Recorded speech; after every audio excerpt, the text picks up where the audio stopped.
បាទសួស្តីបងប្អូនទាំងគ្នាវីដេអូបន្ទាប់ពាក់ព័ន្ធនឹងការ design DNS នៅលើ router មួយទៀតដែល router នេះប្រភេទ ZTE ហើយ model ថ្មីដែរទេ ZTE F671Y បាទពីមុនយើងធ្វើវីដេអូជាមួយ Huawei Wi-Fi អូខេឥឡូវយើងធ្វើការ login ចូល default gateway វាមកអញ្ចឹង gateway វាគឺខុសគ្នាមួយ Huawei Wi-Fi 192.168.1.1 បាទចឹងlogo នេះគឺ logo Midphone បាទសម្រាប់ router មួយហ្នឹងណា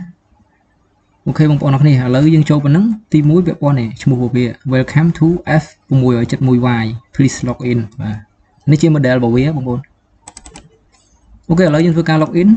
username យើងដាក់ admin password បងប្អូនអរគុណបញ្ជាក់ password គឺserial របស់ router អាហ្នឹង default របស់វាអញ្ចឹង serial វាគឺ ZTE GD បាទ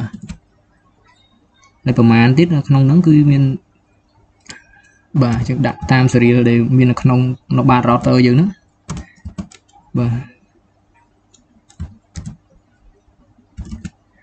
បាទ login អូខេ login ដំបូងហ្នឹងគឺវាឃើញប៉ុណ្ណេះតែចំណុចបន្ទាប់ពាក់ព័ន្ធនឹងការ set up assign DNS ហ្នឹងគឺយើងចូល advanced setup បាទបន្ទាប់មកនេះឃើញប៉ុណ្ណឹងគឺវាមានបន្ទាប់ step បន្ទាប់ហ្នឹងគឺមាន home topology internet local network management អីចឹងទៅក្នុងហ្នឹងបងប្អូនយកពាក្យ local network បាទហើយបងប្អូនមើលខាងឆ្វេងដៃវាមាន status VLAN LAN routing ចំពោះ Huawei យើងចូល LAN ប៉ុន្តែចំពោះ ZTE F671Y នេះគឺយើងចូលពាក្យ DNS ហ្មងក្នុងហ្នឹងអញ្ចឹងយើងចូល DNS ហើយខាងក្រោមខាងលើខាងក្នុងហ្នឹងគឺមាន domain name host name ជាមួយនឹង DNS អញ្ចឹងបងប្អូនយើងពលាមកកន្លែង DNS ពលាវាឃើញបែបនេះ default វាគឺអត់មានតន់បាន set ទេអញ្ចឹង DNS server 100 DNS server 200អញ្ចឹងបងប្អូន set up ទៅ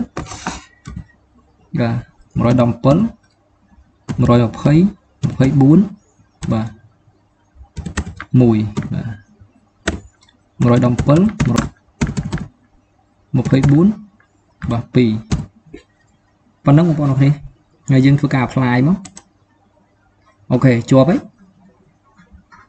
បាទតែប៉ុណ្ណឹងអូខេចាំបងប្អូនយើង refresh មកវិញនេះឃើញវាចូលជាប់តែម្ដង